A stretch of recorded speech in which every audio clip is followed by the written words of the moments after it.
প্রিয় দর্শক, আজ আমরা এসেছি গাইবান্ধা জেলার সাদুল্লাপুর উপজেলার রসুলপুর ইউনিয়নে। আজকে একটা মহৎ উদ্দেশ্যে এসেছি। আমরা সাধারণত সবসময় বিভিন্নখানে নিউজের উদ্দেশ্যে যাই, খবর প্রচারের উদ্দেশ্যে যাই, কিন্তু আজকের এই জায়গায় আসা শুধু খবর প্রচারের জন্য নয়, এটা একটা মহৎ উদ্যোগ। মহৎ উদ্যোগটা হচ্ছে গাইবান্ধা জেলার সাদুল্লাপুর উপজেলার দামোদরপুর ইউনিয়নের আব্দুর রহিম মেম্বার, একজন মানবিক ব্যক্তি যে অনেক মানবিক কাজ করে যাচ্ছে, জনসেবামূলক কাজ করে যাচ্ছে। আমরা এর আগে কয়েকটা খবর প্রচার করেছি, আপনারা দেখেছেন দর্শক মণ্ডলী। তো আজকে আবারও এসেছি যে এই আব্দুর রহিম মেম্বার সে সমাজের জন্য, সমাজের মানুষের জন্য এত কল্যাণকর কিছু কাজ করে যাচ্ছে যা না বললেই নয়। আজ আমরা এসেছি রসুলপুর ইউনিয়নে। এই আব্দুর রহিম মেম্বার রসুলপুর ইউনিয়নে একটা রসুলপুর ওয়েলফেয়ার অ্যাসোসিয়েশন তাদের নিজস্ব অর্থায়নে একটা 1.5 কিলোমিটার রাস্তা করেছে। সেই রাস্তার ধারে প্রায় 2000-এর উপরে বিভিন্ন ধরনের ফলজ বৃক্ষ দান করতেছে এই আব্দুর রহিম মেম্বার, হ্যাঁ, যার বাজার মূল্য প্রায় 2 লক্ষ টাকার উপরে।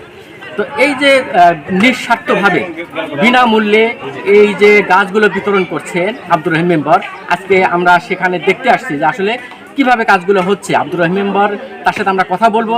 দর্শক মণ্ডলী, আমাদের সাথে থাকুন, সারা বাংলা সংবাদের সাথে থাকুন। যে যেখান থেকে আমাদের এই চ্যানেলটি দেখছেন, ফলো দিয়ে, লাইক দিয়ে এবং আমাদের চ্যানেলটি সাবস্ক্রাইব করে আমাদের সাথে থাকবেন এবং আমাদের জন্য দোয়া করবেন, আব্দুর রহিম মেম্বারের জন্য দোয়া করবেন যেন সে আরও ভালো কিছু কাজ করতে পারে। আমরা তার সাথে কথা বলবো। দর্শক মণ্ডলী, চলুন আব্দুর রহিম মেম্বার সাথে কথা বলি। বক্তব্য নিয়েছি তো ভাই, আমরা যে আপনার কিছু মহৎ উদ্যোগের কথা শুনেছি, আমরা দেখেছি। তো আপনার যে মহৎ উদ্যোগটা হাতে নিয়েছেন, আসলে আপনার লক্ষ্য উদ্দেশ্য কি, মানে কি উদ্দেশ্যে এই কাজটা করতেছেন? আপনি জনসেবার মধ্যে এত টাকা দান করতেছেন, মানুষের জন্য কাজ করে যাচ্ছেন, গাছ লাগাচ্ছেন, আসলে আপনার লক্ষ্য উদ্দেশ্য যদি একটু বলতেন আমাদের। আমি জানতে পারলাম যে এই রসুলপুর ওয়েলফেয়ার অ্যাসোসিয়েশন থেকে 1.5 কিলোমিটার রাস্তা তারা নিজ উদ্যোগে 11 লক্ষ টাকা খরচ করে রাস্তা পাকাকরণ করেছে এবং তারা গাছ পায় নাই, না পাওয়ার কারণে 72 গাছ লাগাইছে। তাদের এই মহৎ উদ্দেশ্যটা আমার কাছে খুব ভালো লাগছে। তাই আমি এই রসুলপুর অ্যাসোসিয়েশনকে বলছি যে আমি 1.5 কিলোমিটার রাস্তায় প্রায় 2000 গাছ লাগবে। আমি এটা আম এবং কাঁঠাল আর কিছু ঔষধি চারা দিব। তো সেই ইয়েতেই আজকে কিছু চারা গাছ লাগিয়ে দেওয়া হচ্ছে এবং গাইবান্ধা জেলার যে কোনো প্রান্ত থেকে, যে কোনো রাস্তায়, মসজিদ, মাদ্রাসা, ফাঁকা জায়গায় যদি কেউ গাছ লাগাবার আগ্রহ প্রকাশ করে তাহলে আমার সাথে যোগাযোগ করলে আমি তাকে গাছ দেবো ইনশাল্লাহ। শেষে আরেকটা কথা বলতে চাই যে বর্তমান সময়ে দেখা যাচ্ছে যে মানুষ স্বার্থপর হয়ে গেছে, মানুষের নিজের স্বার্থ ছাড়া আর কিছু বুঝতেছে না। ঠিক সেই সময় আপনি যে নিঃস্বার্থভাবে মানুষের কল্যাণে কাজ করে যাচ্ছেন, আসলে এই সমাজবাসীর উদ্দেশ্যে যদি কিছু বলতেন। আসলে আমার উদ্দেশ্যটা হচ্ছে যে চারা লাগানোর, যে দেশে জলবায়ুর প্রভাব পড়ে গেছে এবং গরম অনেক বৃদ্ধি পেয়েছে। আমি চাচ্ছি যে আসলে গাছ আমার দেখে যেন আরও অনেকেই এরকম আগ্রহ প্রকাশ করে। অনেক বিত্তবান আছে, তারা ইচ্ছা করলে হাজার হাজার লক্ষ লক্ষ কোটি গাছ দিলেও তাদের সমস্যা হবে না। আমি তাদের উদ্দেশ্যে বলবো যে আপনারা গাছ বেশি করে লাগানোর জন্য ফাঁকা জায়গা ইয়েতে আপনারা দিতে পারেন এবং আমি আমার মৃত্যুর পর এখান থেকে সওয়াব পাবো, আমি এই আশায় এই চারাগুলো বিতরণ করতেছি।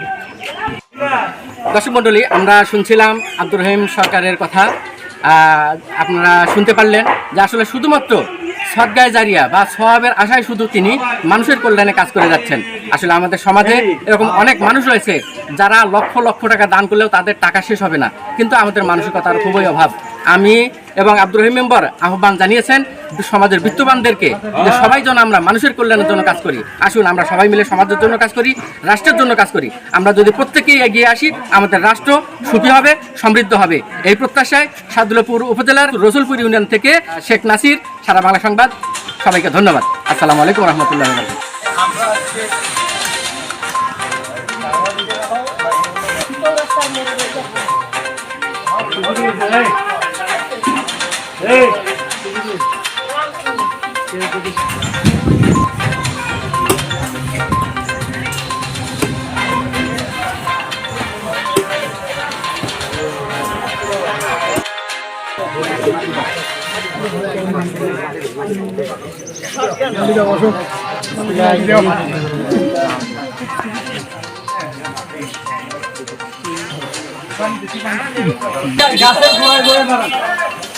দেখা যাচ্ছে এই গাছটা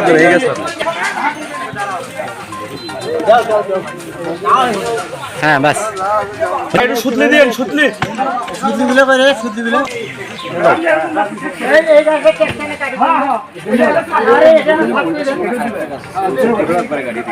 হ্যাঁ